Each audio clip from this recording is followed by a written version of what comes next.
This podcast episode is about acceptance. Bo is trying to find her friend group. Paul wants respect as a stay-at-home dad, and Alicia is now a working professional in the era of affirmative action.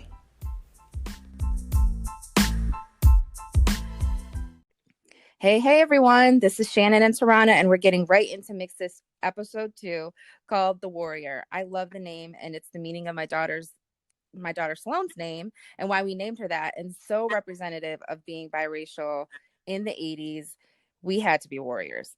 And so the episode faces the subject of being biracial while finding your people, your tribe, your posse, aka friends, and finding acceptance. And we see that Bo is having a hard time making friends at school, but her brother and sister Johan in Santa Monica seem to be doing just fine choosing quote unquote one racial group to hang with.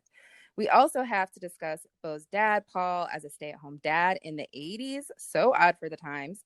And then we also see her mother, Alicia, and her battle being the only Black female at the all-white male law firm.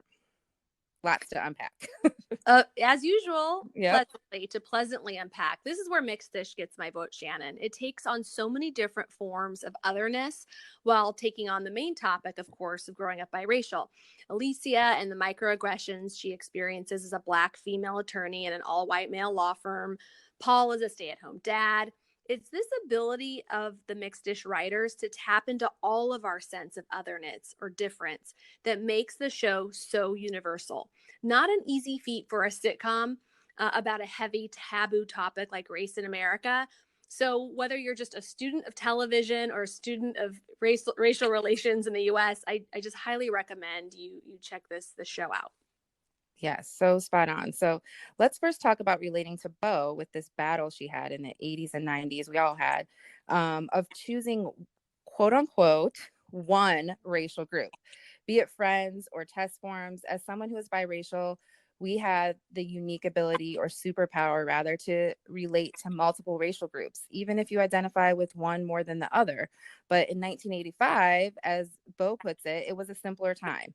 Things were just either male or female, Republican or Democrat, or either white or Black. So we talked about this a little in the first episode about our experience with filling out the standardized test forms and being thrown when it would say in bold letters to fill in one bubble for only one race.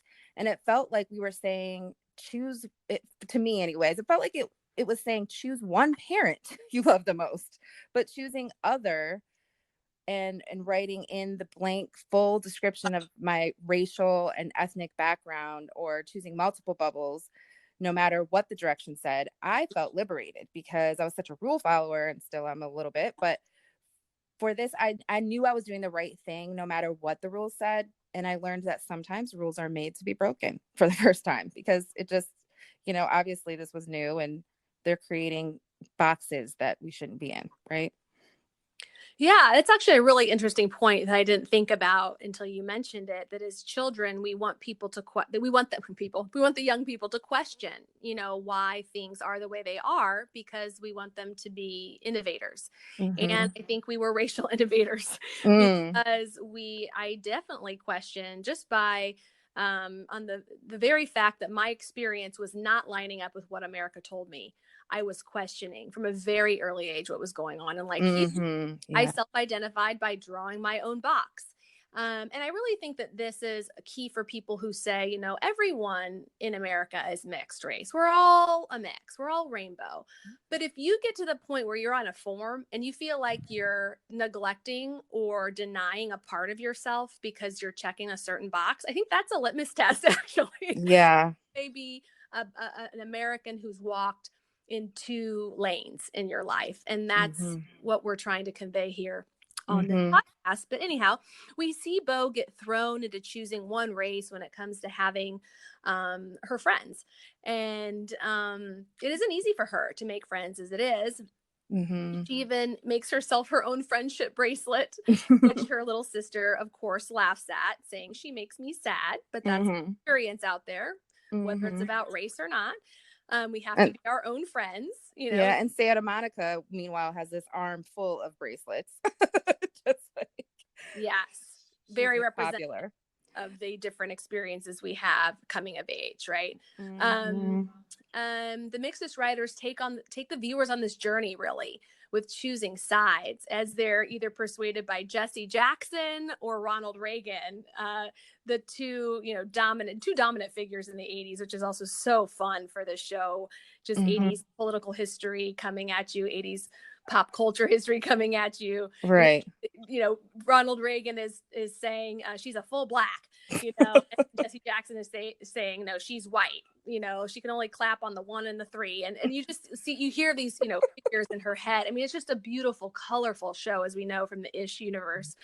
But the teacher referencing Bo is Juanita DeBarge, and all these funny. You just really have to listen to the show, or you will miss a zinger. But Bo doesn't choose sides. She says she's just trying to survive. And we all have that struggle inside sometime to stay true to yourself. And that's the process of becoming who you are. And we watch this brilliant young actress portray that so well. Mm-hmm. Yeah. Yeah. One of the best lines in this episode was from Alicia, who says, the kids are on the front lines of 2 different types of racism. And I think that's really true. We got it from the white side. We got it from the black side growing up, and probably still do. I got it from the white people who, said, you're different. You look different. Then I got it from the black people telling me, you are not black enough, so it's definitely put me in the middle. And as I got older, I took the opportunity to play ref between the two. Oh, yeah. And just to try to bring people together. I'm probably a connector because of those experiences. That's where I'm comfortable, just like you said.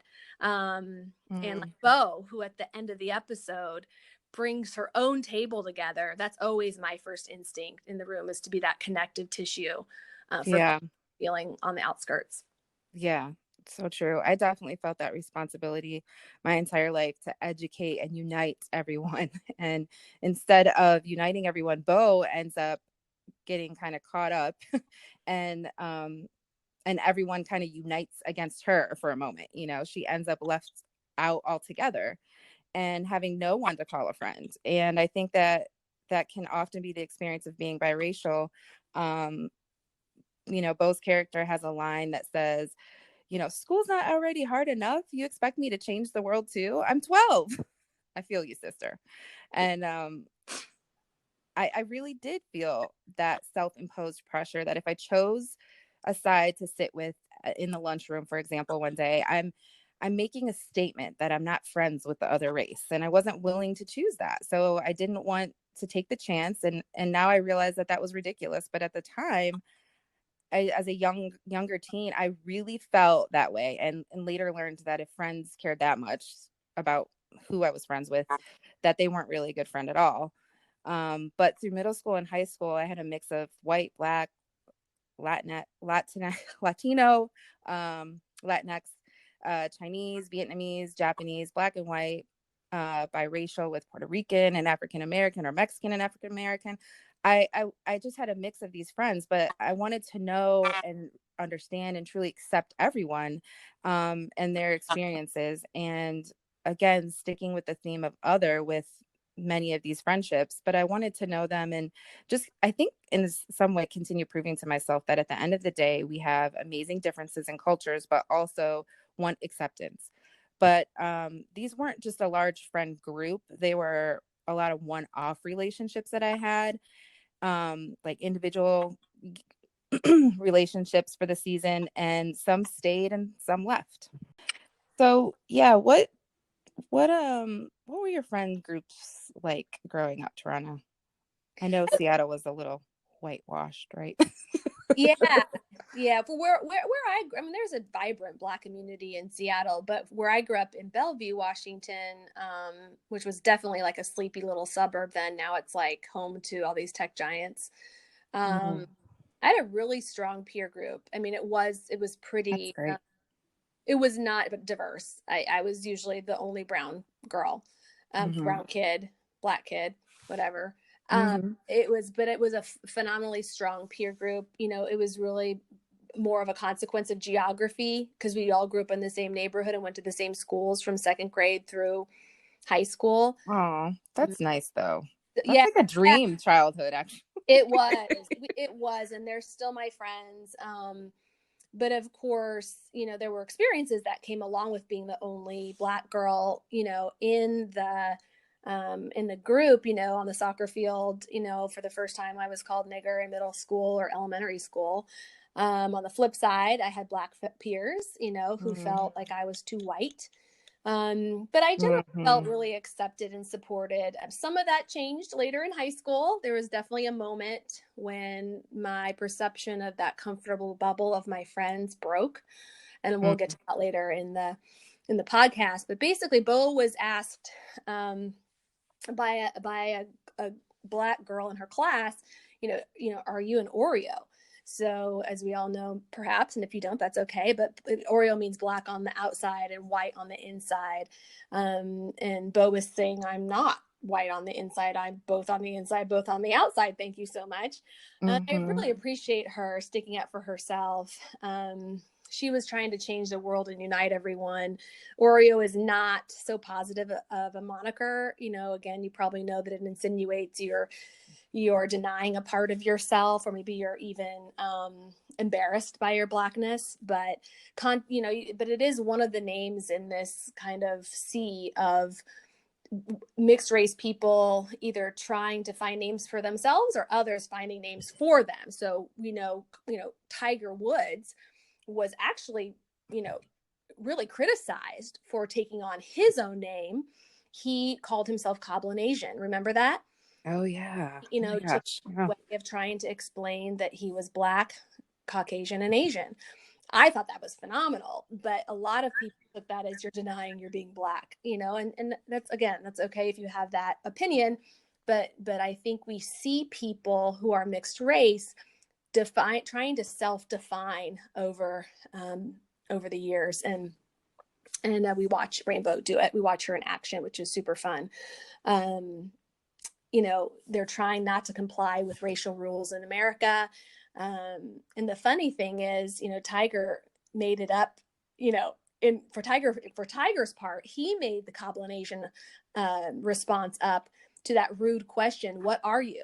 So I would just ask, is it Tiger who had the problem, or was the person who kept asking him, what are you? I've got to know. It's just so interesting. You're so exotic, Oh my gosh. So yes. Again, you're ethnic. That one too drives me. Yeah. Again, it's a personal thing. And, I realize, like, kind of going back to the friend piece a little bit, that I was friends with not only racially other, so to speak, but the non-conforming other as well. I loved making weird friends. And, I was the athlete. I was an athlete, but I so often was thrown into this like cool, preppy and popular crowd that I didn't relate to at all. And I was super reserved, often the Christian youth group girl, like, going on all the youth group trips and hanging out with that group and just feeling like I need to represent for Jesus, so, didn't feel comfortable like at the parties, the high school parties and whatnot, and wanted, I wanted to empower women by respecting their bodies. And, I even went as far as like in video production class and like English to produce a PSA. Like my first production, so to speak, was a PSA about girls being less likely to have teen pregnancy if they played sports. Like, and the PSA soundtrack was Lauryn Hill's That Thing. It was epic. I love, I will forever cherish that. But I remember feeling most myself in art class with the, quote unquote, weird artist kids making pottery and jewelry and learning about painting with oils and watercolor. And many of the kids in the class were those that didn't have a clique or group, so to speak. So that was my kind of group. And with Mixed-ish, I appreciate seeing the non-traditional roles, that they just all kind of play in the family, but not just with the racially, obvious racial experience that they're going through in the 80s, but the parents who have adopted, Paul and Alicia, they've adopted these roles that are just non-traditional, and it's refreshing to see a dad at home in the way that they're portraying it. Paul is trying to find acceptance in this role, and we see a scene where Dee Dee enters Alicia and Paul's house during her lunch break to sneak and watch her stories, and at first glance she thinks Paul's an intruder, and he's standing there shocked in the middle of the kitchen wearing an apron, and she's shocked he's there and not off working a job somewhere. And she says, "That's a waste of perfectly good whiteness. Do you have any idea what what a girl could do with all that Caucasian?" Hilarious. Oh, oh, And she continues to give Paul a hard time and says, "Black women don't get down with ashy men or men without jobs. So get it together, homeboy." But so it cute. seems to really he seems to really love and take pride in his role as a stay-at-home dad, and you never saw that in the 80s ever. And I remember there was like a movie, I think it was with Michael Keaton. I just thought about it. I think it was with him, like where he had to stay at home, Mr. Mom. Mr. Oh my Mom. gosh. Like, Yeah. and it was like so obnoxiously exaggerated on, like, he just couldn't do anything, like, it's like, come on, dude, like. But he Paul's also helping to take care of the family's emotional needs, and that's so awesome to see. And again, no matter what other people think, he's still like, no, this is who I am and this is what I do for my family. And these folks are blazing their own trail with, whether you accept them or not, it's Yeah. cool to see. He's a very strong character that they've created, and very true to that. Every night he asks the family on the show, or very frequently, how did you change the world today? It's a really smart staple to these episodes. It's both a caricature of the family's optimism, but it's also truth. Growing up biracial in the 80s, you were kind of changing the world just by, confidently stating who you were and not caving to what the world wanted you to be. I feel it earned me muscles in self-acceptance and confidence in my own identity, fighting those battles every day, insisting I am who I say I am and not who the world says I am. I was ultra sensitive, just like you said, to others who had a hard time being understood. To this day, my favorite thing to do is to listen to other people's stories and to tell them in a way that shows them I understand them and respect where they're coming from. I think it's why I became a journalist even. I mean, that's really powerful when you think about racial identity propelling you into a certain profession, but I'm sure God has a lot to do with that. But in a way, I like to think that my otherness has helped me, quote, change the world with kindness and passion. And I had to do that. And we learned that through hard things, right? Yeah. And I'm really glad for my journey. Yeah. That's awesome. And, I just thought about, for some of us, I mean, sometimes it's okay to take a break from that. It's, it's hard. You have to be more intentional about it, I think, as a person of color, because it's always, there for anyone to ask questions or be involved in the conversation. Mm-hmm. Mm-hmm. Okay. And so Bo and Paul's conversation about being different as a superpower is amazing. And I wish I would have embraced that a little bit more when I was younger. I think if I was a bit more confident, I could have been more of a leader in that way as a young teen. But Bo grapples with it, again, that quote that she said, I think we can say it again because it's so poignant. Just, school's hard enough already. You expect me to change the world too? I'm 12. And there is that feeling of that. And I feel that now, and, at 40. And, it's okay to say, I'm going to step away from being the hero and from being the connector sometimes. Like, you need to recharge. I guess I'm just putting that message out there too. Yeah. We don't always have to be on, but there is this feeling that we did have to, and we just stepped into it because we were born into it, and but I just so feel Bo in that moment. And it's hard to take on this topic because there's no hiding from it, really. You have to be intentional when you need to step away, and the topic can come up at any time, like I said. And whether we like it or not. And growing up, I knew I was different, and God made me to be unique in my community that I was in. And God does that with everyone. He makes us all uniquely, obviously. It's a beautiful thing. But it's still hard embracing being the so-called, oddball at school, when you're young most of the time. And now my 3 kids, or at least I'll say my oldest, who's a preteen, he loves being unique and different. And I've just kind of drilled that into his head, but he has really embraced that. Like, it makes him feel confident and cool. And I want to continue to nurture that attitude. I do think that there's a little bit of this generation. Yeah, they're mimicking each other like a little bit, but they're also really trying to make things their own instead of just everyone looking the same. I think there's a little bit of that.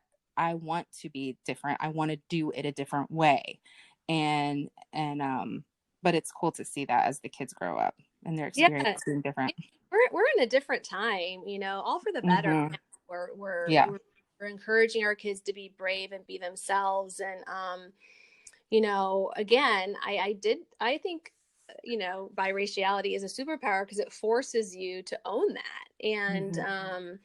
And I think, with this change that we've seen in our culture of not fitting in, but standing out or standing on your own, that's where we've seen more and more representations of biraciality come to the fore, because it's showing that this is something. Well, it's difference, right? But it's difference we haven't embraced yet, and let it look different than we all think it should. Yeah. But when we talk about superpower, I can't help but talk about President Obama, okay? Mm-hmm. Because whether you voted for him or not, whether you agree with his politics or not, the United States benefited immensely by being led by a biracial Black man. And here's why I believe that. His perspective gave him that connector in chief badge. This I like man that. who was, the son of a Black African and a white American woman,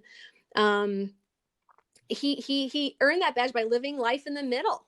And Mm-hmm. he became a referee himself. He became a connector, a communicator.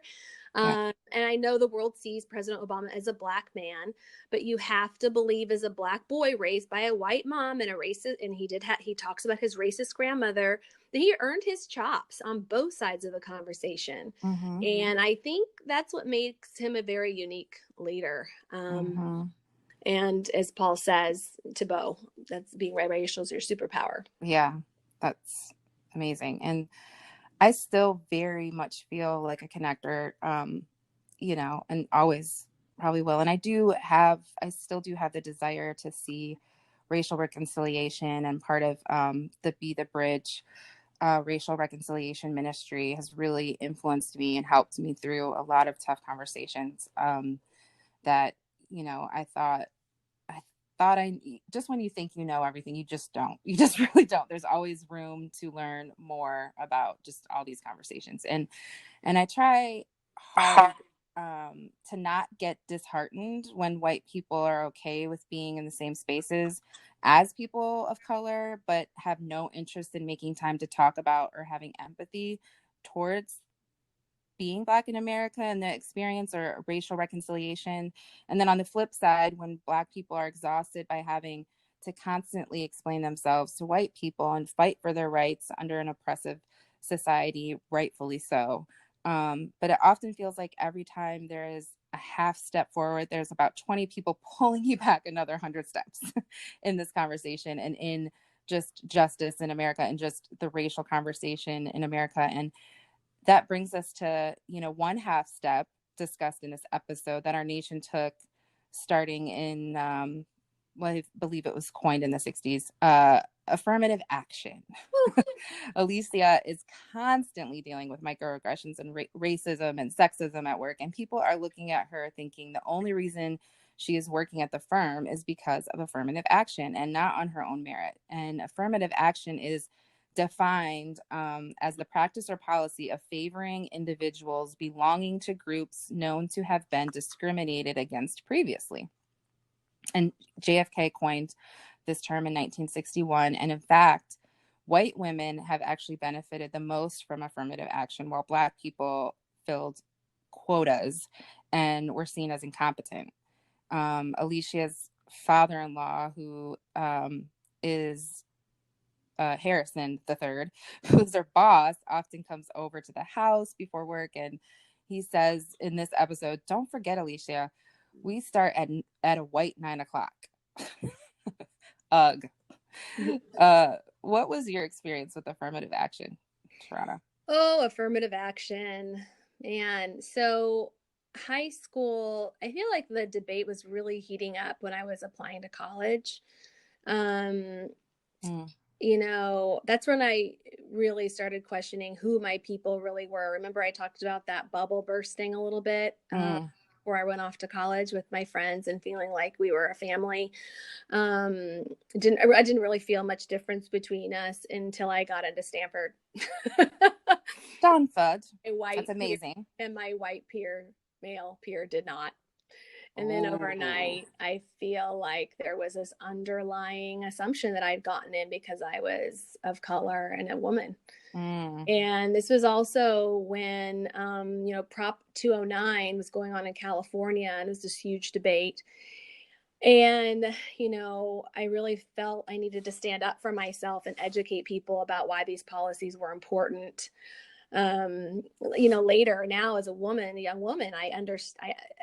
Now as an older woman, as a young woman, I didn't quite understand what I was experiencing from my peers, and it was really microaggressions, right?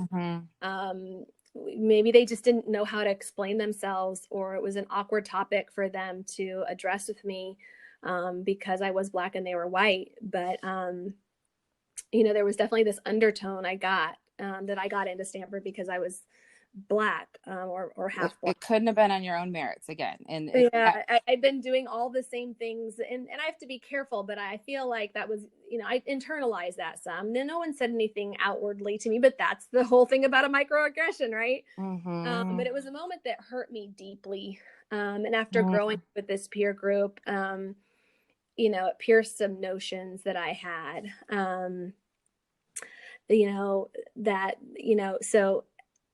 So it moved me to seek out more friends in college that were Black, where there was some more empathy, at least, and understanding there from my experience. And I also became, I also became the militant biracial in college. I like to say, I continued that theme of defending how I self-identify both to Black people and white people. But Alicia ends up working super hard, so that no one can question her competency. And I did that. I felt like nothing I did was good enough toward that end of high school because there was that undertone there. So on Bo's part, she ends up working super hard, to continue to define herself in a way that feels good to her. And part of doing that, as she does that, she opens up this new world for herself. So as usual with these episodes of Mixed Dish, it ends with a very positive note. She finds a friend with whom she feels comfortable, and they create their own friend group, and we see them create their own table in the lunchroom, and we see folks joining in. So they're creating their own reality. Just another beautiful message that the show sends. So Mixed Dish, continues to be a sitcom, as we've mentioned before, that's full of tackling these interesting and sometimes taboo discussions, and that's why we love it. So we hope you'll keep listening. For now, we got to get ready to head out. So let's give you our mixed message.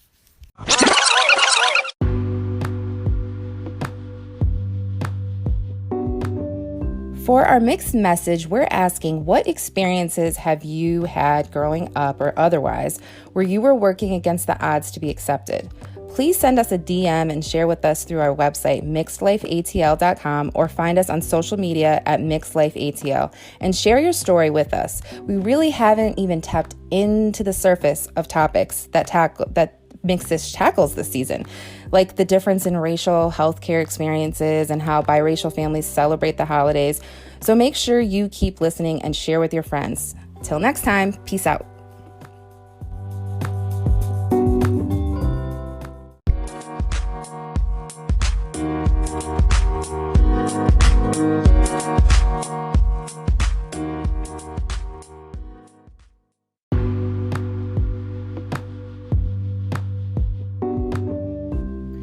Mixed Life ATL is recorded in Atlanta, Georgia, and produced by SDB 360 LLC and Capacity Media.